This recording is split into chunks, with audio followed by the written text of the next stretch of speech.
बोलो जयकारा। बोलो श्री गुरु महाराज की जय। बोलो श्री परमेश्वर महाराज की जय।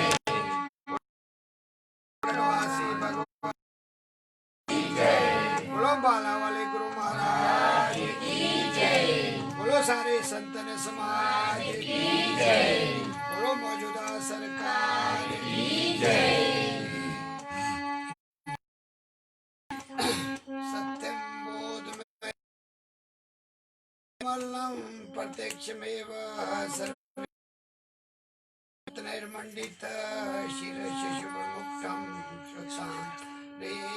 शोभितं मुक्तामालविभूषितं च हृदयं सिंहासने संस्थितं भक्तानां वरदं प्रसन्नवदनं श्री सद्गुरुं नम्यं श्री सद्गुरुं नम्यं। बंदो चरण सरोज गुरु मुद मंगलाकार जय सेवन नर होते हैं भव सागर से पार।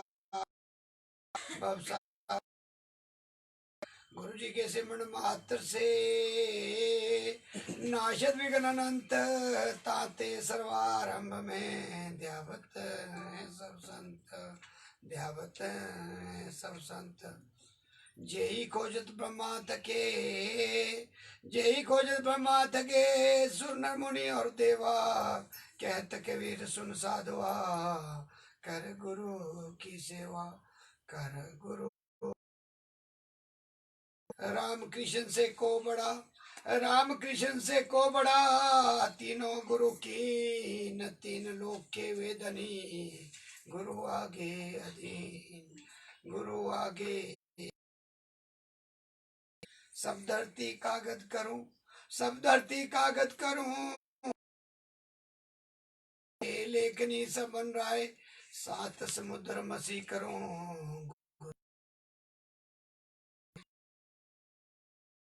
ना जाए। गुरु ब्रह्मा गुरु साक्षात पर ब्रह्मा तस्मै श्री गुरुवे नमः।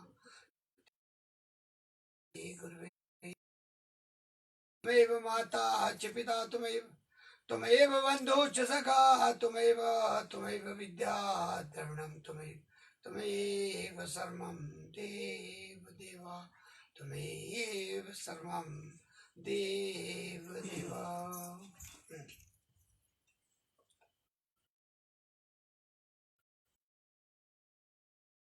श्री परमेश्वर दयाल जी महाराज के चरणों में दास प्रणाम। दास का कोटि कोटि दंड प्रणाम। और हमारे अम्बाला वाले गुरु महाराज जी जिन्होंने बगीचे पैदल चल चल करके सजाए हुए हैं और जिसका हम सभी जितने भी जीव आज के इस युग के लाभ उठा रहे हैं तो उनके चरणों में तद्भुत कोटि कोटि प्रणाम। और जितने भी संत महात्मा हमारे से जुड़े हुए सभी के चरणों में मैं दंडवत कोटि कोटि प्रणाम। जल्दी ही अच्छा समय आ गया। अभी सत्संग था तो लगता है कि कुछ रूहें जो विशेष बुजुर्गों का जिन पे है और जिन्होंने अपने मान का हरण कर लिया है उसमें कहा है हनुमान आता है। हनुमान के बारे में आपने सुना होगा। उनका जो नाम पड़ा था इस करके पूरी तरह से समर्पित हो गए थे श्री राम के। हो आप अगर कहीं से कोई भी शब्द निकालो तो इतना उनका निछावर था कि उनको मतलब साक्षात उनके हृदय में सीता माता के साथ लक्ष्मण और श्री राम के दर्शन होते थे। एक बार परखने के लिए किसी ने चैलेंज कर दिया बुद्धि कई बार कुबुद्धि बनी तो ऐसे भी प्रश्न जब कृपा होती है समर्पित हो के चरणों पे यहाँ भाव बन रहे हैं। जब से मैं जुड़ा हूँ तो मैं देखा है कि बहुत अच्छे बन और को रहे हैं। तो जब हमारे ऊपर होती हैं तभी इसका सृजन होता है, वरना बड़ा मुश्किल है। हमारा महात्माओं से रोज ही इन विषयों में चर्चा होती रहती है। तो हमारे को ये घड़ियाँ जल्दी ही मिली है, इसलिए मैं बता रहा हूँ कि बड़ा मुश्किल है इस कलयुग में। एक तो कोरोना चला हुआ है, ऊपर से पाबंदियाँ लगी हुई है, ऊपर से कोई जरा सा किसी को खांसी जुकाम होता है तो डरने लग जाते हैं घर में भी, भाई आ गया कोरोना वाला। तो इसलिए उस सब के होने के बावजूद भी हम एकत्र हो रहे हैं। और ये भाई साहब को, इनके पिताजी के जो भी आज उनकी है, तो इनको मैं बहुत बहुत मुबारक और बहुत बहुत आशीर्वाद देता हूँ कि श्राद्ध दिन भी आज बहुत अच्छा है। और साथ में ये जो घड़ियाँ इन्होंने, आज की डेट में क्या होता है कि हमारे कर्मकांड में क्या होता है, पंडित जी आते हैं, पाठ पूठ होता है, सब घर को चले जाते हैं। किसी ने भी भगवान या अपने गुरु या अपने कुलिष्ठ का नाम नहीं लिया, केवल मान होता है उसको, तो उसको भी कोई पता नहीं होता मंत्र का, उसको क्या पता है। वो पंडित जी बोलते हैं, वो पता नहीं कैसे बोलते होने, सही बोलते हैं गलत बोलते हैं, किसी को कोई पता नहीं है। इस में भ्रमजाल ज्यादा है। केवल माया के चक्कर में ही, चक्रव्यूह में ही हम सब खोए हुए हैं। बाकी हम सब कुछ भूल जाते हैं कि हमें अपना हिसाब किताब भी कहीं देना है। हमें हमें कोई देख रहा है, कोई अंदर हमारे बैठा हुआ है, हम इन चीज़ों को भूल जाते हैं। किसी को संपत्ति का नशा, किसी को पैसे का नशा, मतलब अहंकार, किसी को अपनी सुंदरता का घमंड, किसी को बड़ी पदवी का घमंड। इस तरह से हमारे पता नहीं कितने घमंड है। और मैं बहुत से देखता हूँ जीवों को, जुड़े हुए भी हैं, कोशिश भी कर रहे हैं, हो सकता है नाम भी जप रहे हो, लेकिन जो अंदर का भाव है वो सही नहीं हुआ। जीवन जाता जा रहा है, समय बहुत कम रह गया है, लेकिन अभी तक सूद नहीं आई है। बहुत जगह मैंने इस चीज को आजमाया है। तो सत्संग का मतलब है सत्य का ज्ञान, हमें सच्चाई का ज्ञान होना चाहिए। आप लोगों ने बड़े अच्छे अच्छे भजन गाए, भजनों के माध्यम से बहुत से ऐसे शब्द आए, लेकिन हम अमल नहीं करते उन पे।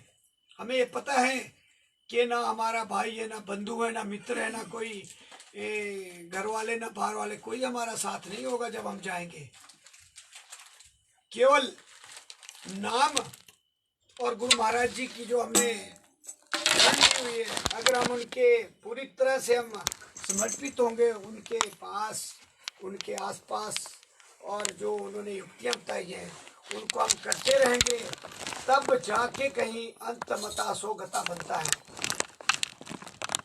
अंतमता सोगता का मतलब है कि अगर हम अभ्यास करेंगे नाम का, तो जब हम मान लो, कई बार क्या होता है कि मैक्सिमम जो मनमुखी लोग हैं, जब उनकी अंत गति होती है तो या तो बेड पे होती है, या किसी अस्पताल में होती है, या कहीं ऐसी जगह में होती है जहाँ उनको अपनी होश ही नहीं रहती। तो अंतमता सोगता का मतलब है कि जब जैसे जैसे हम चलते रहेंगे, मान लो हम अभ्यास करते हैं नाम का, सांसों से आपको जपा जाप बताया हुआ है, सांस ऊपर और नीचे। जब हम मान लो अनकॉन्शियस स्टेज में भी, अगर मान लो वेंटिलेटर में भी रहते हैं लास्ट समय में, एक चीज मैं बताऊं, बड़ी गंभीर बात है।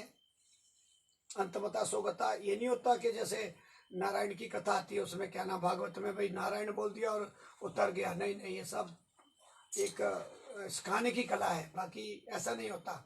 वो उसके पूर्व जन्म के कर्म थे, इसलिए उसको मुक्ति मिली। मतलब भगवान के वो अगेंस्ट था, लेकिन उसके पूर्व जन्म के कर्म थे। मैंने इसके बारे में खोज की भी कि ऐसे तो हो नहीं सकता। फिर मेरी डिस्कशन हुई कि तब तो सारे ना बोले या गंगा में जाके स्नान करके आए कि हमारे सारे पाप धुल गए, ये सब बातें बोलने की है, ऐसा नहीं होता। एक फल आपको मिलेगा वहां जाने से कि आपको थोड़ा उसका पुण्य मिलेगा, लेकिन जो आपने कर्म किए उसको काटना पड़ेगा। काटने का जो हमारे पास सिद्धांत है वो केवल नाम है। नाम से बगैर कोई भी कर्मकांड भी करेंगे हम, कर्मकांड में भी बहुत सी चीजें, लेकिन उसकी सीमित दायरा है, उस सीमित दायरे के अंदर है। लेकिन जो नाम है वो सीमित, वो लिमिटेशन से बाहर है। ये जो नाम है इसमें इतनी पावर है, जैसे एक तिली कितना कितना भारी घास हो पूरे को राख कर देती है। वो एक बार आप जला के देखो और सूखे घास में या कहीं भी डाल दो तो सारे का सारे ढेर को खत्म कर दे। उसी तरह हमारे अंदर जो नाम है, जो हमारे अंदर विकार भरे हुए अरबों वर्षों से हम चले हुए हैं, कल्प की एक दिन आयु देख रहा था मैं, वो हमारे से गिनी नहीं जाती जब कल्प में। और कई बार हमारे को ऐसा श्राप मिलता है, कई बार ऐसे कर्म करते हैं हम जो गरुड़ पुराण के अनुसार है कि एक कल्प, तो वहां सहस्त्र कल्प आ जाता है शब्द। और जब सहस्त्र कल्प में हम चले जाते हैं तो पता नहीं कहाँ कहाँ हमारे को भ्रमण करना पड़ता है, कितनी यात्राएं हमारे को भोगनी पड़ती हैं। और फिर जाके कहीं मिनिमम आपको बताया था 12 करोड़ 40 लाख वर्ष के बाद हम कहीं इस शरीर में आए होते हैं। मानव के शरीर में तरह तरह के घरों में हमने जन्म लिया होता है, और उसके बाद भी अगर हम अंधे बैठे रहे तो फिर तो बड़ा मुश्किल है। ये जो जीवन हमारे को मिला है, खाना पीना सोना आयश करने के लिए नहीं मिला है। केवल इसमें बोला है कि स्वार्थ करना है आपने, स्वार्थ के बगैर काम नहीं चलता, क्योंकि सारी चीजें जरूरी है शरीर के लिए भी और हमने कुछ करना है उसके लिए भी। लेकिन साथ में ये बोला है कि जो भी कर्म करना है वो निष्काम भाव से करना है। गीता का पूरा सार यही है कि जो भी तू काम करता है, कोई भी काम करता है, प्राणी को ये बोला गया है कि निस्वार्थ भाव से मुझे अर्पण करके कोई भी काम करेगा उसको मुझे अर्पण करना है। आप घर में कर रहे हो, बाहर कर रहे हो, ऑफिस में कर रहे हो, कहीं भी कर रहे हो, तो उसे मुझे अर्पण करके चलो। मतलब निष्काम भाव से हमें जो है हर कर्म करना है। और इसी तरह हमारा जो ये परमार्थ का काम, ये जो नाम रूपी है, इसमें भी ऐसा ही है कि हमें उसकी वो नहीं लेनी है कि हम इस जपेंगे तो हमने क्या पाना। नहीं, आपने इसको एक इस तरह से लेना है जैसे कि आपका एक रूटीन हो गया रोज। जैसे आप खाना खाते हैं, खाना बहुत जरूरी है शरीर के लिए, वैसे ही परमार्थ के लिए या अपने पापों को काटने के लिए हमें जो है रोज एक समय निश्चित करना है। जो भी समय आपको निश्चित लगे। माताएं बहनें तो चलते फिरते मतलब जो है वो भी पूरा आपको फायदा देगा। इसके बारे में मैंने सर्च किया कि सहज रूप से भी जैसे आप चलते फिरते भी करते हैं, उसका एक दायरा है। मतलब तरह तरह का होता है ना कि एकाग्र होने का फायदा कुछ ज्यादा होता है। फिर समय का, जैसे मान लो हम 4 से या 3 से 6 करते हैं, उसका फायदा कुछ और है। 6 से 10 के बीच में करते हैं, उसका फायदा कुछ और है। मतलब चेंज हो जाता है, समय जैसे चेंज होता है हमारा हाव भाव भी चेंज हो जाता है। इन चीजों का कोई फर्क नहीं पड़ता, क्योंकि हमने जुड़े रहना है, हमारा काम है जुड़े रहना। कहने का भाव ये है कि मान लो एक रूटीन बना लेते लाइफ का, कुछ ऐसा नहीं है। हमारे बहुत से फोन आते हैं, बहुत से गुरुमुख हैं जो जिन्होंने एक रूटीन बना लिया है कि 1 घंटा अमृत बेला में लगाना ही लगाना है, चाहे जो मर्जी हो जाए, दुनिया इधर की उधर हो जाए, उन्होंने 1 घंटा लगाना ही लगाना है। अमृत बेला कौन सा है? 3 से 6। पर मेरी महात्माओं से ये वार्तालाप होती है कि जो मान लो इस समय में नहीं कर सकता तो उसके लिए हमें क्या करना चाहिए। तो मैं बार बार सत्संग में बोलता हूँ कि मेरे लिए जो समय, जैसे ये समय अमृत वेला है, ये 3 से 6 का टाइम नहीं है, इस टाइम अमृत वेला है, क्योंकि आप एकाग्र हैं। इस टाइम आप दुनिया से कटे हुए हैं और आपका ध्यान केवल एक तरफ। हमारे पास प्रश्न होता है, जैसे अभी हम शून्य पे कि मैं कौन हूँ, अपने से प्रश्न करना है, मैं कौन हूँ, मैं कहाँ से आया हूँ, दूसरा प्रश्न है। और तीसरा है कि मैंने जाना क्या, कहाँ है। और इन तीनों प्रश्नों का उत्तर क्या है कि मेरा इस जीवन का मकसद क्या है। क्या यही कि कमाना, खाना और लोगों के साथ जो चला हुआ है आजकल। तो हमें इन चीज़ों से बाहर करने के लिए जो ये सत्संग होता है, सत्संग में केवल जगाया जाता है, जीवात्माओं को जगाया जाता है। जो आप भजन गाते हैं इसमें भी वही शब्द होते हैं। जो पहला भजन गाया उसमें माला की बात आई थी, बहुत अच्छी चीज़ें बताई थी कि शब्द क्या है, कैसे हमने मतलब जपना है। फिर उसके बाद के भजन में बहुत सी चीज़ें ऐसी आई जो अंदर की बातें बताई गई। और फिर उसके बाद आया कि नंगली का आया, जो नंगली हमारा स्थान है जहाँ एक बार जाने से 84 तो वैसे ही कट जाते हैं, क्योंकि जब हम चलते हैं तो 84 मोड़ आते हैं, जब हम उस दरबार में पहुँचते हैं तो 84 लाख वैसे ही काट देते हैं। गुरु महाराज की इतनी कृपा होती है अगर आप प्रैक्टिकल रूप में देखेंगे। इसलिए जिसको भी जब भी, अभी तो कोरोना चला हुआ है, जब मौका मिलता है एक बार वहाँ दर्शन करने जुड़ जाए, अपने को मतलब सही दिशा में लाने के लिए। अगर अगला जन्म ठीक लेना है, अगर पशुओं में जाना है फिर तो तेरे रास्ते हैं, लेकिन अगर हमने उसी में आना है तो हमें एफर्ट्स करने पड़ेंगे। मतलब जैसे महात्मा लोग जैसे हमारे को आदेश देते हैं या हमारे को बताते हैं, उसमें हमें अमल करना है। और हमारी कोशिश पूरी रहती है कि जितने भी जीव हमारे जुड़े हुए हैं और आगे जुड़ते हैं, उन्हें एक बार दर्शन वहाँ करने ही करने हैं। क्योंकि ऐसा अजूबा पूरे संसार में कहीं नहीं है कि 84 मोड़ केवल 7 किलोमीटर में, वो भी प्लेन में। उस जगह का महत्व बता रहा हूँ मैं। वहाँ तो बहुत से अजूबे हैं, लेकिन एक छोटी सी बात बता रहा हूँ आपको कि 84 मोड़ 7 किलोमीटर में मेन रोड से जब हम नंगली दरबार में पहुँचते हैं तो 84 मोड़ का मतलब है कि दोनों का मतलब है। 84 का मतलब है कि 84 लाख कट गए, और नंगली का मतलब है कि 9 दरवाजे आपके बंद होने के बाद 10वें के तरफ आप बढ़ रहे हैं। और अगर आप वहाँ जाएंगे तो 10वां दरवाजा ही होता है। अगर आप वहाँ ध्यान से बैठेंगे तो 10वां दरवाजा ही दिखता है, वहाँ पिछले सब भूल जाते हैं। तो इसलिए जो है आपका जो भजन अभी गाया, मैं उसी माध्यम से आगे निकला। तो ये जो सारे इशारे हैं, जैसे आपने कहा मात पीत बंधु प्रीत, ये सारे जो है ये दिखावे के रिश्ते हैं, केवल स्वार्थ के रिश्ते हैं। अब कई बार उसमें पंडित जी कहते हैं, जब हम फेरे लेते हैं साथ, कहते जी जब बुरा काम करेगा तो मतलब जो दूल्हा होगा उसी को जाएंगे, और जब कोई अच्छा कर्म करेगा तो आधा उसके घरवाले को जाएगा। लेकिन ऐसा कुछ नहीं है। सब एक उसको बनाने के लिए, ब्रह्मजाल में डालने के लिए। क्योंकि जो आपने किया वो तो आपके खाते में जाएगा, वो दूसरे के खाते में जा ही नहीं सकता। जो ग्रास आपने खाया वो दूसरे के खाते में कैसे जा सकता है। आप वैसे इमेजिन करो, ये तो सब बोलने की बात है।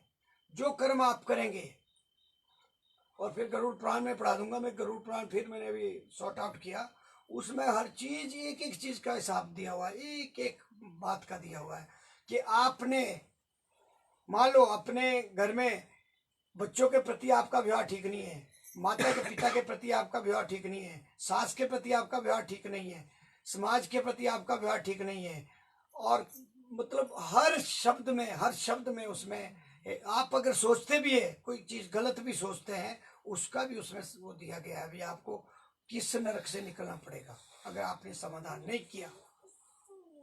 खास करके आजकल अब रिवाज चल पड़ा है कि जब डेथ होती है तो गरुड़ पुराण पढ़ा जाता है। पहले समझाया नहीं जाता, उनको मरने से पहले समझाया जाता तो शायद रास्ता सीधा मिले। ये बातें पहले समझानी पड़ती है सबको, जो भी आता है उसको पहले समझाओ कि भाई आप जो कर्म कर रहे हैं उसका लेखा जोखा चित्रगुप्त जी अंदर लिख रहे हैं हमारे। हर चीज, तन मन धन, आंख कान नाक मुंह जीवा, जिससे भी आप कर्म कर रहे हैं सारे आपके नोट हो रहे हैं। जब आपको इन चीजों को बताया जाता है तो हमारा जो अगला दिन होता है उसमें हमारा परिवर्तन होना चाहिए। परिवर्तन मतलब कि हमें स्ट्रीमलाइन हो जाना चाहिए। देखो कर्म तो करने हमने, लेकिन हम सही ढंग से करेंगे तो क्या फर्क पड़ेगा। अगर हम ऑनेस्टी से करेंगे तो क्या फर्क पड़ेगा, या हम किसी की तृष्णा चुगली करके ना करेंगे तो हमारे को क्या फर्क पड़ेगा। वैसे भी करने आपने, उसमें आपने अपने को पाप का भागीदार बनाना है। सीधे करेंगे तो आप स्ट्रेट फॉरवर्ड चले हुए, उसके साथ आप नाम जाप रहे। अगर आपसे गलती से हो भी गया, मान लो कर भी दिया, सब करते चलते फिरते हो जाते, सबसे हो जाते। अभी एक कीड़ा था, मेरे हाथ से मर गया, तो एक पाप है, क्योंकि जीव तो एक बराबर है। वो मैंने छोटा मारा बड़ा मारा उतनी ही है जितनी हमारे अंदर है। तो इसलिए जो है वो जो पाप हमारे से होता है जाने अनजाने में, उसके लिए फिर नाम जो इतनी बढ़िया चीज मिली हुई है। क्योंकि इस समय पूरे संसार में किसी भी ग्रंथ को खोलो, किसी भी पोथी को खोलो, किसी भी महापुराण को खोलो, और कहीं से भी आप चलें, जो नाम की महिमा है इससे ऊपर कोई भी चीज इसमें इस साइड को नहीं है। उधर को चली हुई साइड वहाँ हाइड्रोजन बम है और यहाँ नाम है। और इस नाम के बारे में मैंने फिर और खोज की, तो ये नाम तब से चला हुआ है 2.5 अक्षर का, जब से सृष्टि चली हुई है। ये ध्यान में रखना कि जब से सृष्टि चली हुई है उसके साथ ही ये नाम आया हुआ है। ये किसी ने पैदा नहीं किया है, ये बताते भी किसी ने पैदा किया हो या किसी ने बोला हो। ये पहले था भाई, शायद कोई महात्मा आए होंगे, उन्होंने इसका सृजन किया, या मैंने पढ़ा था कि त्रेता में आया या द्वापर में आया। तो ये चीजें सारी धीरे धीरे जो है, जब हम इसमें सर्च करते हैं। ये नीचे शोर करे, बच्चे को बोलो बंद करे शोर, आवाज आ रही है। तो इसलिए जो है हमें ये जो नाम मिला हुआ है, अभी नीचे चर्चा हो रही थी कि अगर हम इसका पूरा सदुपयोग करें, मान लो बोलते एक घड़ी आदि, आदि से बुनियाद, तुलसी संगत साध की काटे कोटि अपराध। ये तो एक साइड की बात आ गई। दूसरी साइड, जब हम जहां से हम इस स्थान पे पहुंचते, गुरु महाराज जी के दरबार में पहुंचते, मान लो हम इस दरबार में पहुंच रहे, हम निचले दरबार में पहुंच रहे, हम अम्बाला में पहुंच रहे, हम दुर्गापुर में पहुंच रहे, जिस स्थान से आपने चलना शुरू किया, ये उसमें सत्संग आता है, क्या नाम है, भागवत पुराण में आता है, पहले भी मैंने सुनाया है कि जहां से हम चलेंगे वहां से आपको 100 अश्वमेध के बराबर फल मिलेगा। और जब आप यहाँ तक पहुंचेंगे तो आप देख लो कि कितनी पूंजी आपकी इकट्ठी हो गई। और जब यहाँ बैठेंगे 2-4 घंटे, आप अगर एकाग्र होकर बैठेंगे तो आपकी कितनी पूंजी एक दिन की हो गई, एक दिन की, एक सत्संग की। तो वहाँ जब वो क्या नाम, उन्होंने पांडवों ने जब अपने पश्चाताप के लिए बहुत सी हत्याएं हुई थी, बहुत नरसंहार हुआ था, उस टाइम अश्वमेध का उन्होंने रखा था श्री कृष्ण जी के कहने, भाई आपके जो पाप है तब कटेंगे। तो वहाँ ऐसा हुआ था कि जो बाकी तो सारे दुनिया के सब बुला लिए उन्होंने, ऋषि मुनि लेना देना जो भी थे उस टाइम के, लेकिन एक संत नहीं आए। एक वो उनके शिष्य थे, हमारे कबीर जी के शिष्य थे वो। तो उन्होंने बोला कि जब तक आकाश में घंटा नहीं बजा तब तक आपका ये महायज्ञ जो है संपूर्ण नहीं होगा। तो जब सारा कुछ उन्होंने, पंडित जितने भी थे, जितने महान महान पंडित सब बुला लिए, सबको खाना खिला दिया, पर इसमें शर्त ये थी कि जब तक पूरे मतलब भारतवर्ष के या जितना भी उस टाइम राज्य था उसके सारे जब तक खाना नहीं खा लेंगे तब तक वो शंखनाद, वो घंटा नहीं बजेगा। तो हुआ क्या कि श्री कृष्ण ने जब देखा, जब शिकायत गई कि वो तो हम तो सारा कुछ कर चुके लेकिन वो बज ही नहीं रहा घंटा। फिर उन्होंने आंख दौड़ाई, आंख से देखा, तीसरी आंख से, तो एक महात्मा जी अपने पड़े हुए फकीर, बिल्कुल जैसे बोलते हैं ना, वो बिल्कुल ही जो ऐसे होते चलते फिरते हैं, वो अपने मस्ती में कहीं जंगल में बैठे हुए अपने पाठ में। तो उन्होंने फिर क्या किया, उनको बता दिया पांडवों को कि भाई उनको लाना पड़ेगा। तो उनमें क्या था कि हम लोग जो है अहंकार में बहुत डूबे होते हैं। मैंने अभी बताया कि कई किस्म के अहंकार है। कई बार हम मतलब जो है जानते हुए भी अनजान बने होते हैं, सब कुछ जानते हैं हम, भाई ये जो हम कर रहे हैं ये गलत है, लेकिन हम फिर भी करते हैं। बहुत सी चीजें आती है हमारे सामने। तो उन्होंने पहले भीम को भेजा, क्योंकि तगड़ा था ना, वो चक्के ले आएगा। तो भीम जी गए और जैसी भाषा होती है उसने बोला हाँ भाई, जैसे भी मतलब हालांकि अब महात्मा के पास जाना है तो नम्र भाव में जाना पड़ता है। आप कितने भी बड़े वहाँ नम्र भाव तभी आशीर्वाद मिलता है, नहीं तो उनकी दृष्टि अगर टेढ़ी पड़ गई तो फिर सत्यानाश है। ये भी मैंने देखा हुआ है। मतलब एक बार अगर दृष्टि उनकी ऐसी पड़ गई तो वो जीवन के लिए कलौट हो जाता है उस बंदे के लिए। इसलिए वहाँ बड़े निम्र भाव से जाना पड़ता है। तो जब वो गए तो कहते ऐसे ऐसे आपको बुलाया गया है कि आपने चलना है कि मैं ले चलूँ। उन्होंने बोला भाई कि मुझे पहले 100 अश्वमेध के बराबर वो धोखे थे तब चलूँगा मैं, कि है तुम्हारे पास इतना कमाया हुआ, कमाई की हुई है तो मेरे को ले चलो ना, मैं नहीं जाता। कहते क्या कर लेना आपने। तो जब वो माना ही नहीं तो श्राप देने लगे। जब उसको वापस आना पड़ा।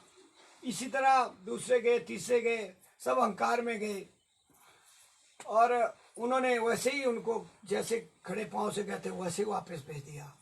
फिर उनमें ऐसा था कि जब सत्संगी होता है, जैसे आप में से माताएं बहनें कई बहुत अच्छे प्रसंगे, उनको अच्छे संस्कार मिले हुए हैं, अच्छा डिवोट करते हैं, सारा काम छोड़ के, बहुत काम होता है घर में, चाहे एक ही गाय रखी हो बहुत काम होता है, या घर में 2 ही जने हो तब भी बहुत काम होता है किचन का, उसके बावजूद भी हम सारा निकालते हैं। तो उसमें क्या था कि जो उनकी पत्नी थी, क्या नाम, द्रौपदी, वो बड़ी संस्कारी थी और समझदार भी थी। जब वो सारे हार गए 5, तो उसने सुन रखा था सत्संग में, जैसे मैंने अभी आपको बताया, जिसको समझ होती है ना वो उसमें काम लाता है, जब कोई काम नहीं आता तब आती है बातें काम। तो उसने सुन रखा था भाई महात्माओं के पास कैसे जाना है। दूसरी बात उसने भी सुन रखी थी कि जब हम जिस स्थान से चलते हैं वहाँ से 100 अश्वमेध के बराबर फल मिलता है। जब हम किसी भी महात्मा के, जैसे अभी मैं बता रहा हूँ, उस दरबार को आते हैं, उन महात्माओं के पास जाते हैं तो हमारे को 100 अश्वमेध के बराबर। उसने क्या किया कि सिंपल कपड़े डाले, जैसे हम सिंपल जाते हैं, व्रत रखते हैं जैसे, या कुछ बिल्कुल सिंपल भाव में, और नंगे पाँव से वहाँ से चली दरबार से, और ये भाव लेके चली कि उसने सारे जितने भी अंदर के विकार थे उनको खत्म कर दिया और एक जोगन सी बन के चल पड़ी हो वहाँ से। क्योंकि उसने देख लिया कि ये तो अहंकार में गए, अहंकार से तो महात्मा आएंगे नहीं, और वो नहीं आएंगे तो ये यज्ञ पूरा नहीं हो सकता, और ना ही मतलब कल्याण हो सकता। सबका कल्याण करने के लिए जब बुद्धि चलती है, तो उसने मतलब नंगे पाँव से चलते चलते जब वहाँ पहुँची, उसने विनम्र प्रार्थना, दंडवत प्रणाम किया उनको। तो उन्होंने बोला कि अभी और भी आए थे, कहते सब चले गए तो आप भी कहते हो उन्हीं पाँव से कि मैं नहीं जाऊंगा। तो मेरे को कहते 100 अश्वमेध के बराबर जो है फल पहले चाहिए, फिर मैं सोचूंगा। तो द्रौपदी समझदार थी, उसने बोला भाई महाराज जी कि मैंने आपके ही मुखार बिंदों से सुना है कि जहाँ से जीव मतलब सत्संग में आता है, या ऐसे महाराजों या ऐसे सन्यासियों या ऐसे गुरुओं के पास आता है, तो मैंने सुना है कि जहाँ से मैं चली वहाँ से 1 पाँव का 100 अश्वमेध जो है हमारे को फल मिलता है। वो शुभक हो गया, चुप हो गया कि क्योंकि उसका भाव 1 साइडेड था, सिंपल था, उसके मन में कोई विकार वो कुछ भी नहीं था, सिंपल। तो बेटी कहते ये बात तो ठीक है, तो माननी पड़ती है, महात्मा लोग अंतर्मुखी है, सब कुछ जानते कि बिल्कुल आपकी बात ठीक है, कि तो ठीक है कहते फिर आप मेरा जितना भी मैं कहते मेरा वो बनता है, आपको जितना चाहिए वो ले लो, बाकी मेरा छोड़ दो। कहते जितना मेरा यहाँ आने का भाई इतने कदम लेके इतने से मैं चल के यहाँ तक आई हूँ और उसी भाव से आई हूँ, आप देख रहे।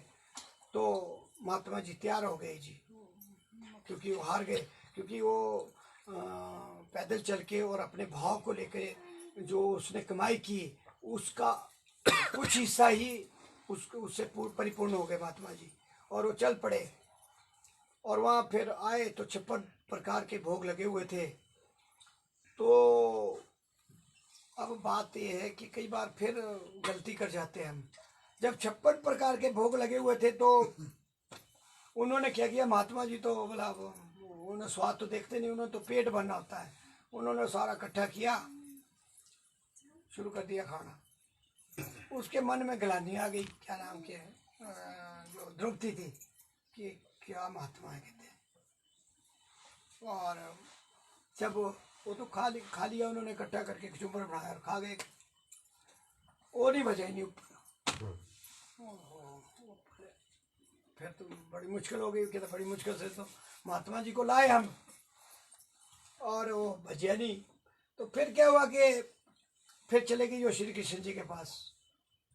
तो वो तो बोला, पहले ही उन्होंने बोला कि कुछ ना कुछ तो गलती हुई है कहीं किसी ना किसी से, तो इसलिए कि ये तो तभी बचेगा जब पूरी तरह से आप सोचोगे।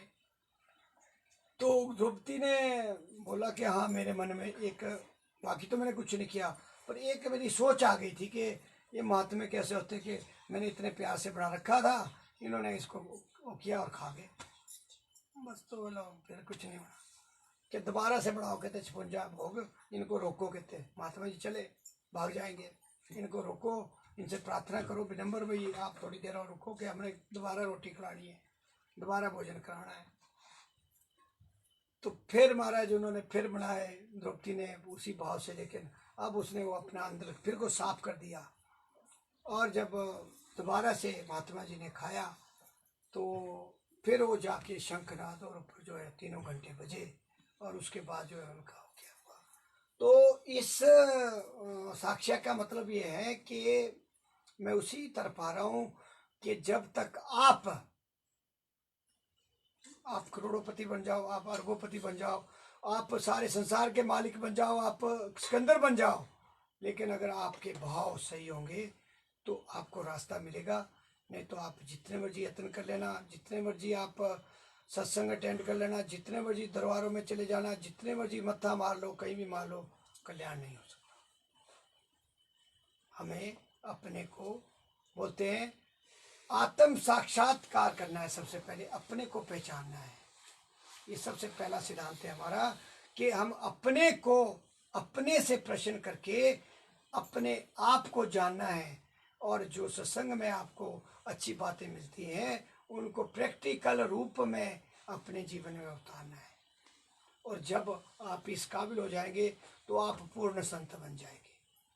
हेड की बात नहीं, वहाँ तो पूर्ण संत बन जाता है। हेड तो एक किसने बनाया होता है, लेकिन जब आत्म साक्षात्कार होता है तो आप परिपूर्ण हो जाते हैं। परिपूर्ण का मतलब है कि आपको जिस प्रकाश की ओर बढ़ना है उस प्रकाश की तरफ हम बढ़ जाते हैं। उस मतलब परमानंद की तरफ, जिसको बोलते हैं तो आनंद है। हमारे छोटे मोटे आनंद लेते हैं हम, खाने का आनंद ले लिया, चाय पीने का आनंद ले लिया, कई चीज़ें आनंद की ओर हमारे पास जीवन में, लेकिन वो परमानंद की तरफ हम तब बढ़ते हैं जब हम अपने को पहचान लेते हैं। इसलिए ये बहुत ज़रूरी है, बार बार इसी चीज़ में फोकस होता है कि हमें मतलब जहाँ जहाँ से अच्छी चीज़ें मिलती है उसको ग्रहण करना है। जैसे हम ग्रहण करते जाते हैं, जैसे बोलते हैं ना, बूंद बूंद करके घड़ा भरेगा, उसी तरह हम थोड़ा थोड़ा करके इसको अमल में लाते जाएंगे तो हमारा जो घड़ा है बढ़ता जाएगा। और जब आपको अपना ज्ञान हो जाएगा तब ये दुनिया ऐसी लगती है जैसे गाढ़ मुगौड़ है, जैसे आंखों से दिखता है ना, क्या नाम सा, एक मैं पढ़ रहा था कि एक आंख वाला जैसे तारा है ऊपर, एक आंख वाले ने तारे को देखा, वो बहुत चमकता नजर आ रहा था, बिल्कुल चमक उसमें, और दूसरा थोड़ी आंखें कमजोर थी, वो मेरे जैसा होना, 50 से ऊपर चला गया होना, तो वो लगा देखने, तो उसको वो बोले कहाँ है, वो वैसे करने लगा, उससे दिखा नहीं हो। तो आंख वाले ने बोला भी ये देखो ऊपर, थोड़ा अपने को कंसंट्रेट करो, कहते थोड़ा सा ध्यान दो। कहते जब हमने उसने ध्यान दिया तो उसको थोड़ा मतलब उसका आने लगा नजर। तो इसी तरह हमारा जो ये अंदर की बातें हैं, गुरु महाराज जी हमारे पर कब कृपा करते हैं, पहले बताया था कि ये 3 प्रकार की कृपा होती है। एक डायरेक्ट होती है, एक उससे कम होती है, और तीसरे प्रकार के हम लोग हैं, हम काले कोयले का नाम दिया गया हमारे जैसे जो है। पहली कृपा क्या होती है कि जब आंख से आंख मिलती है, एक जब गुरु महाराज जी के चरण शरण में, पूर्ण सतगुरु के चरण शरण में जब आंख से आंख मिलाते हैं तो एकदम से प्रकाश हो जाता है अंदर। ज्यादा जोत करने की कोशिश करनी नहीं पड़ती वहां ज्यादा, मतलब एकदम से आपका प्रकाश हो जाएगा। दूसरी बात यह है कि जब हम जाते हैं और हमारे ऊपर हाथ रख दिया जाता है, वो थोड़ा कम का है, जब हाथ रखते गुरु महाराज जी हमारे सिर पे तो हमारे को कुछ मायनों तक, कुछ अंशों तक हमारे को अंदर का ज्ञान हो जाता है। परिपूर्ण नहीं होता, उसके लिए प्रैक्टिस करनी पड़ती है। फिर तीसरे प्रकार के हम लोग आते हैं जो कोयला दिया गया, उसमें कोयला, जब कोयले को रगड़ेंगे तो हाथ ही काले होते हैं, साबुन से रगड़ेंगे तभी काले होते हैं। लेकिन उसके साथ हमारे को नाम रूपी जो है हवा दी गई है, हवा। अब ये क्या है, अभी हम हवा ही तो दे रहे हैं, जो अभी दे रहे हैं हम, नाम रूपी हवा कोयले को देनी है, तब वो आग, उसमें तब आग जलेगी। वैसे अगर दोगे ना आप कच्चा उसको तो आपके हाथ खराब करेगा, कुछ नहीं होगा। वैसे हम तो हमारे को जो है सत्संग क्यों जरूरी है कि जो सत्संग रूपी जो हवा है, वो नाम रूपी जो हमारे को चिंगारी दी गई है, उसको जलाने के लिए जब हमारे को वो दी जाती है, तब हमारे अंदर जो है थोड़ा थोड़ा प्रकाश होता है। जैसे अभी हम बैठे हुए हैं तो अभी हमारे को पता लग रहा है कि दुनिया कहाँ बस रही है। दिन तो हमारा निकल गया, जैसे भाई साहब कह रहे थे कि मैं 20 घंटे काम करता हूँ, परिवार को पालने के लिए करना पड़ता है, किया है, हमने भी किया, इसमें कोई शक की बात नहीं है। जब समय होता है तो करना पड़ता है, लेकिन जब होश आ जाती है तब उसको घटाना पड़ता है। अगर आप यही बोलते रहेंगे नहीं, तो फिर तो कबीर वाली बात मैं बताता हूँ, फिर ढोल का बजता है, ये चाहे मैं हूँ चाहे कोई और है, कोई भी है। देखो जब आपको ज्ञान हो जाता है, पहले तो लोग अज्ञान थे, मैं भी था उसमें, मैं भी शामिल हूँ उसमें, लेकिन मैं फिर भी 24 घंटे में से मेरा ये आदत थी कि पौना घंटा 1 घंटा मैं फिर भी निकाल लेता था, चाहे किसी भी हालत में रहता था मैं। ये मेरी आदत रही है जिंदगी में, चाहे मैं कर्मकांड में रहा हो, चाहे दूसरे में रहा हो, चाहे मंदिर में ही जाके जाना, लेकिन मैं अपने टाइम को कवर कर लेता था। ये मेरी आदत थी, मैं कभी अपसेंट नहीं हुआ, ये मतलब मैं आपको बता रहा हूँ। तो जब हमें होश आ जाती है, ये होश लाने के लिए जो संत महात्मा है, ये होश लाने के लिए हमारे को आगाह करते हैं, सावधान करते हैं, बार बार कहते हैं। अगर होश आ गई और उसके बाद भी अगर हम सोए रहेंगे, फिर आपका कोई बचाव नहीं कर सकता, फिर आपको यम त्रासदी से कोई नहीं बचा सकता। फिर वो गरुड़ पुराण वाली जो कहानी है वो आपको चलेगी।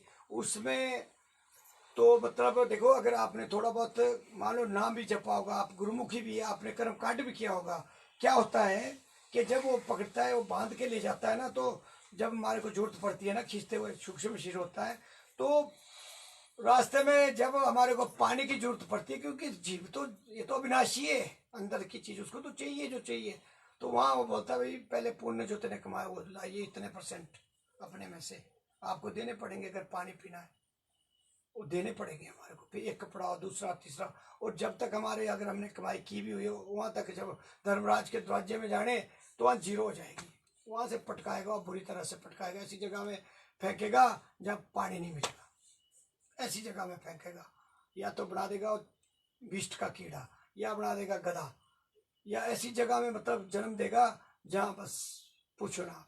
तो इसलिए ये जो हम लोग बहुत ही जिसको बोलते भाग्यशाली जीवों में से हैं, वो पिछले जैसे इस परिवार में या कई परिवारों में जो पिछले बुजुर्ग हैं जिनकी याद में ये सत्संग रखा गया है, ये उनकी कृपा है कि इनके साथ जितने भी जीव आए हुए, ये रिश्तेदारी तो नाम मात्र की है, मेरी बहन है, मेरा फलाना, कुछ नहीं है। वो आप अभी गा रहे थे, उसमें लिखा हुआ है ये केवल एक नाटक के लिए, नाटक मंडली है सारा संसार, नाटक जिसको बोलते हैं, नाटक कर रहे हैं हम, यहाँ एक प्ले कर रहे रोल, भाई ये मेरा है, क्योंकि उसने काल ने प्रबंध ऐसा किया हुआ है, आपको मोह माया में फंसाया हुआ है कि ये मेरी पत्नी है, ये मेरी माता है, ये मेरा पिता। अरे भाई है तो है, पर अगर आप इसका आलंकन करेंगे तो आप क्या पाएंगे? क्या बोलते हैं, पत्नी दरवाजे तक और भाई बंधु शमशान तक। उसके बाद आएंगे 15 की कदम तक तो शून्य रहते हो, 15 के बाद फिर वही दुनियादारी में। जब घर में आएंगे, मेरे को एक क्या नाम, जीव, मैं पूरा नहीं बता सकता नाम लेके, लेकिन ऐसा हुआ कि एक किसी की फादर की डेथ हो गई, वहाँ से आए पीजीआई से, बड़ा भारी चिंता में नहीं हम तो रह नहीं सकते। मैं कहा भाई ऐसा है, ये 5, 10, 15, 20 महीना, इसके बाद देखना तुम्हारे हाल में देखूंगा। मैं कहा आप भी आई है, मैं भी आई हूँ। ये मैं कहा थोड़ा बस कुछ नहीं है, स्वार्थ था ना आपका, उसलिए आपका मन वहाँ जा रहा है। एक नहीं, बहुत से उदाहरण ऐसे। और मैंने बाद में फिर देखा, 2 के महीने बाद मैंने फिर बात की। मैं कहा आप कहाँ गए पिताजी? अब आपका चाल चलन तो वही हो गया है, वही दौड़, वही धूप, वही कहाँ गए वो मुँह के जो उस टाइम मुँह बनाए हुए थे। तो यही संसार है सब। जो हम लकड़ी डालते हैं ना वहाँ, मेरे ख्याल हमारे को भी नहीं था पता, जो 7 चीज़ें डालते हैं उस टाइम हमारा निवृत्त हो जाता है वहाँ से। आपका और मेरा कोई संबंध नहीं, जाइए आप अपनी दुनिया में हो, अपनी दुनिया में। ऐसा हुआ एक बार, क्या हुआ कि नए कपल की शादी हुई, 27 साल के थे। तो बड़ा भारी होता है, पता ही आपको भी, लव मैरिज होती है तो क्या क्या होता है। 1 साल तक तो बहुत चलता है कि हम एक दूसरे के लिए मर जाएंगे।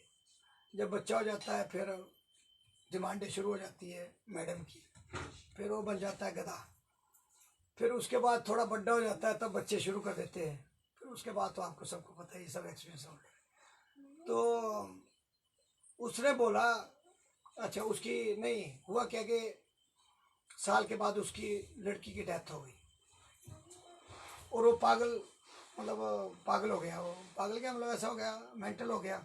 वो चला गया किसी महात्मा के पास कि मैं तो इतना, मतलब मैं जिंदा नहीं रह सकता, जो भी होता है, कि मैंने उसके एक बार दर्शन करने बस।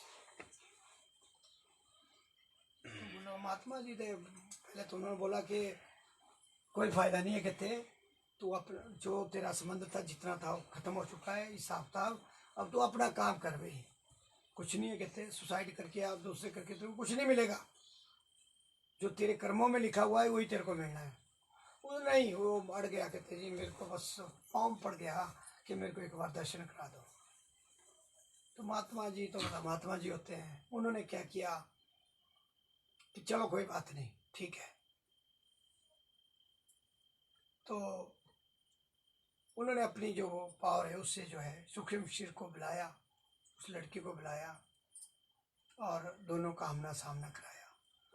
तो जब उसने अपनी डिमांड रखी लड़के ने, तो उसने बोला कि हु आर यू, आप कौन है? कहते मैं नहीं जानती हूँ, मेरा तो स्थान कहते अब कहीं और है।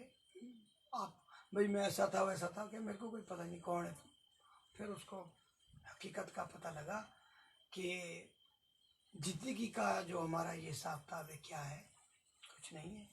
ये सब स्वार्थ के रिश्ते हैं, स्वार्थ का संसार है, और स्वार्थ से हमें बाहर निकलना है। और एक ही रास्ता हमारे पास है कि नाम का अभ्यास करेंगे। जब हम आगे बढ़ेंगे, इसमें बहुत सी चीज़ें आगे आई हैं, जब आगे बढ़ते बढ़ते बढ़ते हम बहुत आगे निकल जाते हैं, फिर हमारे को, मैंने देखा है प्रैक्टिकली बहुत से, कि डिफरेंस शुरू हो जाएगा संसार से और आपका। यूं पहले चलेंगे ना आप सीधे, फिर यूं डिफरेंस शुरू हो जाएगा और आपको लगेगा कि क्या रखा हुआ है। आप काम करते रहेंगे, सब कुछ करेंगे।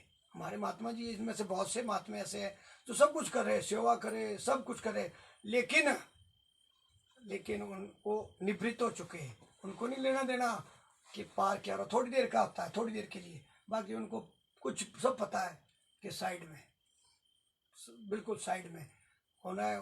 मैं मतलब प्रैक्टिकल भी देखा है, कुछ चीज़ें तो मैंने प्रैक्टिकल देखी, उनको कोई फर्क ही नहीं पड़ता। कोई भी कुछ भी हो जाए किसी के साथ, कोई फर्क नहीं पड़ता उनको, चाहे परिवार में भी हो जाए, कोई फर्क नहीं पड़ता, वो अपनी मस्ती में। तो ये चीज़ें पाने के लिए, हमारे को निवृत्त होने के लिए सत्संग भी जरूरी है, भजन भी जरूरी है, और नाम का अभ्यास करना भी जरूरी है। और इसलिए 5 नियम जो पंचम भाषाई हुए हैं, बहुत ही उन्होंने काफ़ी, हालांकि बनाया हुआ तो हमारे गुरु महाराज जी ने था, लेकिन उन्होंने उसको दिशा, जैसे हम दिशा और दशा, जैसे मान लो हम बाला वाले गुरु महाराज जी ने रास्ता तो दिखा दिया, लेकिन दिशा और दशा हमारे को महात्मा लोग दिखा रहे, जैसे हमारे रायबर है जिन्होंने हमारे को दिया। तो इसी तरह जो 5वीं बादशाही हुए, उन्होंने 37 साल तक उस गद्दी पे रहे। आज तक का रिकॉर्ड होगा, 37 साल में उन्होंने बहुत कुछ किया। लेकिन प्रेरणा उन्हीं की थी, हमारे गुरु महाराज की, द्वितीय बादशाही की, जो उन्होंने नींव रखी थी, जो उन्होंने अपनी कुर्बानियाँ दी थी, उसको मद्देनजर रखते हुए तो उन्होंने 5 नियम इसलिए बताए कि अगर हम 5 नियमों को फॉलो करते हैं 24 घंटे में से, ज़्यादा नहीं तो 1 घंटा सही, 1 नहीं तो आधा घंटा सही, और 6.5 मिनट कम से कम, मैंने बताया अगर 1 दिन के पाप धुलने हैं जो हम पाप करते हैं, तो 6.5 मिनट भी आपको सफिशिएंट, कम से कम आप पापों से तो बचे रहेंगे, बैलेंस तो बना रहेगा। लेकिन मिनिमम 1 घंटा उन्होंने बताया है। लास्ट जो उनकी वाणी है 2017 में उन्होंने जब समाधि ली, उससे पहले की बातें हैं कि आरती, पूजा, सेवा, सुमरण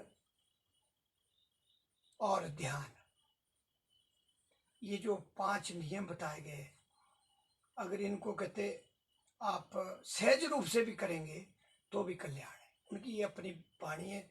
और ऐसा था कि उनमें नूर बहुत था। मैंने उनको प्रैक्टिकल नहीं देखा, लेकिन उनके जो फोटो देखता रहता था मैं, तो उनमें बड़ा, वाकई उनकी आंखों में बड़ा नूर था। और जो वहाँ के जो स्थायी निवासी जो वहाँ के है परमानेंट महात्मा लोग, उनसे भी मैंने इंक्वायरी की, उनमें नूर बहुत था। और उनकी आंखों में इतनी चमक थी जैसे मतलब सूर्य का प्रकाश हो। तो उन्होंने ये जो नियम बनाए हुए हैं, नियम ऐसे नहीं बनाए, उनको डायरेक्शन होती है पीछे से, पावर की डायरेक्शन होती है। जैसे पावर हाउस होता है ना, जहाँ से बिजली की तारें आगे लगती है, तो पावर हाउस से उनको ये पावर, मतलब पावर मिली हुई थी, जो वो आगे बताते हैं कि जब पावर हाउस से कोई भी तार जोड़ी जाती है, अगर तार वैसे नंगी रहेगी तो कुछ नहीं मिलेगा, ना करंट होगा, लेकिन जब वो जुड़ जाती है तो पूरी सप्लाई देती है, वो बिजली हमारे को प्रकाश देती है। तो इस तरह वो जुड़े हुए थे। तो बहुत से उनके साक्ष्य हैं जो हमने वहाँ भी प्रैक्टिकल में सुने भी, देखे भी। तो ऐसे ही एक हमारे द्वितीय बादशाही गुरु महाराज जी का एक मैं छोटा सा आपको वो दे रहा हूँ कि एक बार क्या हुआ, ये हमारे जीवन से ही जुड़ी हुई बातें चली हुई है, जो जीवन से जुड़ी होती है। देखो, हम सोचते हैं ना भाई हमारे को नाम मिल गया, हम जो मर्जी करते रहें और हमारे को मुक्ति मिल जाएगी। ये आप लोगों की गलत फहमी है। इसको मैं थोड़ा सा क्लियर करूँगा उस माध्यम से। एक बार क्या हुआ कि वो अपने महात्मा जी, 2 महात्मा होते थे उनके साथ, और एक और होते थे, मतलब 4 हमारे नंगली निवासी भगवान जी गाड़ी में जा रहे थे। आगे उनके साथ कुछ संगत भी चली हुई थी गाड़ी में, पीछे वो चले हुए थे। तो एक जगह आई, वहीं क्या नाम, मेरठ के आसपास की जगह है, जंगल क्रॉस होता है। तो एक शेर आ गया रास्ते में, तो जो आगे वाली गाड़ी थी बिल्कुल खड़ा हो गया सामने ऐसे। जो आगे वाली गाड़ी थी उन्होंने मोड़ ली, भैया आगे शेर है। गुरु महाराज जी पीछे थे, उन्होंने बोला कोई बात नहीं, आप मुझे आगे जाने दीजिए, आप पीछे आइए, इसको छेड़ना नहीं कहते। और चले गए आगे, वो पीछे गए, संगत पीछे हो गई। और जैसे ही वो गाड़ी से उतरे, तो अब आपको क्या बताऊं मैं कि वो जो शेर था वो पाँव में नतमस्तक हो गया। ऐसा लगा कि जैसे गले लगे हो महात्मा जी और हमारे शेर। सारे लोग देख के हैरान हो गए, वो क्या रहा है। उन्होंने सीन कभी देखा नहीं, भी शेर भी ऐसे हो सकता है। और काफी देर तक रहे, कहते हो क्या बातें रही आपस में, काफी वातावरण साइलेंट। और थोड़ी देर के बाद जो है उसके शेर की आंखों से आंसू चले हुए थे। जब वो प्रैक्टिकल देखा तो उनकी जो वार्ता चली अपनी, तो बाद में संगत ने पूछा ये क्या मतलब लीला थी, कहते हैं आपकी क्या लीला थी। तो गुरु महाराज जी हंसे, कहते ये जो शेर है ये किसी समय में उस दरबार में आनंद श्री आनंदपुर दरबार में सेवक हुआ करता था। इसको वर्दी मिली हुई थी, बड़ी कृपा थी, लेकिन इसके जो अंदर के जो पूरे विकार थे वो खत्म नहीं हुए सेवा करने के बावजूद भी। और जब लास्ट समय आया, अंतमता सोगता भी बात चली हुई थी, तो इसके मन में मांस का ख्याल आ गया। क्योंकि विकार जब तक हमारे अंदर से हम बिल्कुल परिपूर्ण साफ नहीं होंगे, जैसे मैंने अभी आपको पहला इंस्टांस दिया द्रौपदी का, द्रौपदी की तरह नहीं बनेंगे, हमारा कल्याण संभव नहीं है।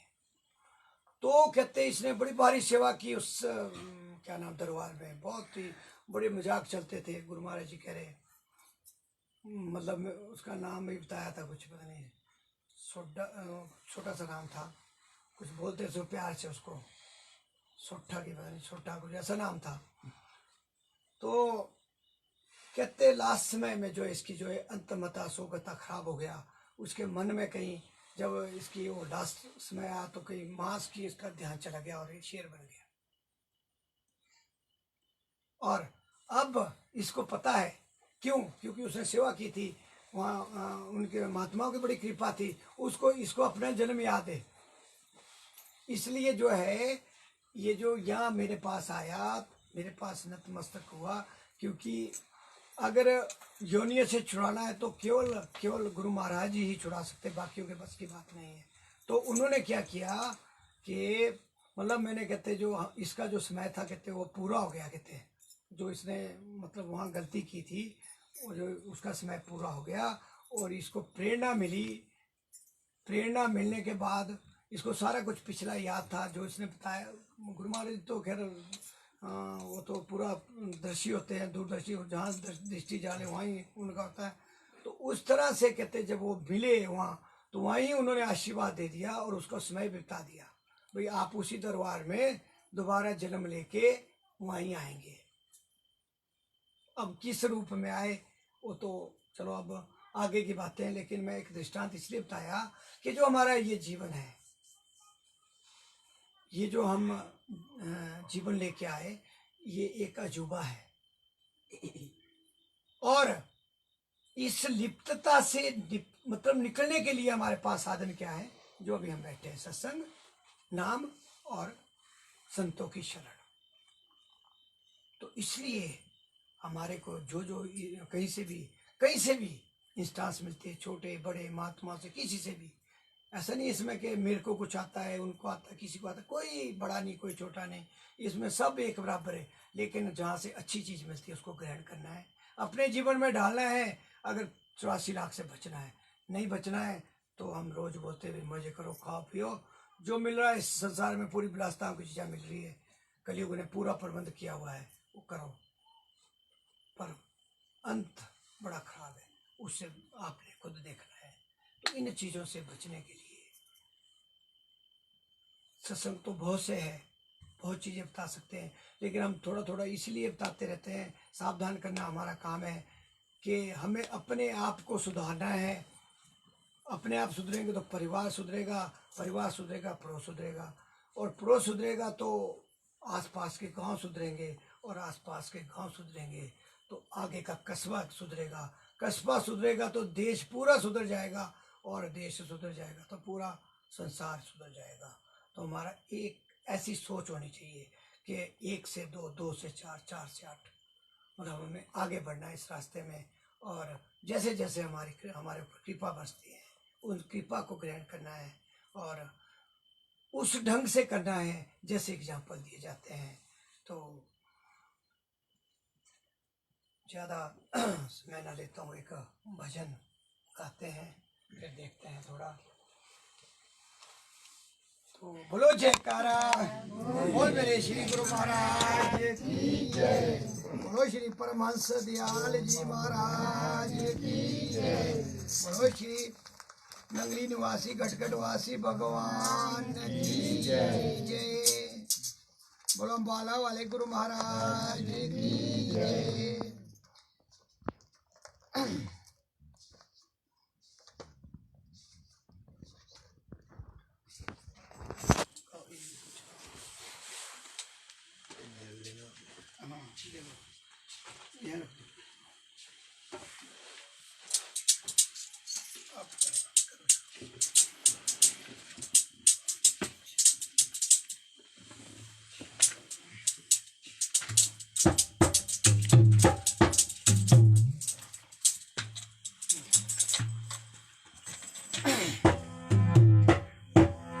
बोलो जयकारा, बोलो मेरे श्री गुरु महाराज की जय।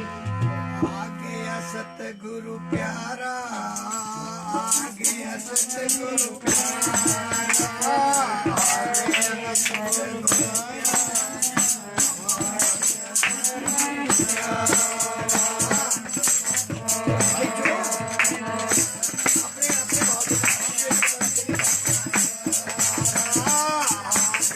लगने वाला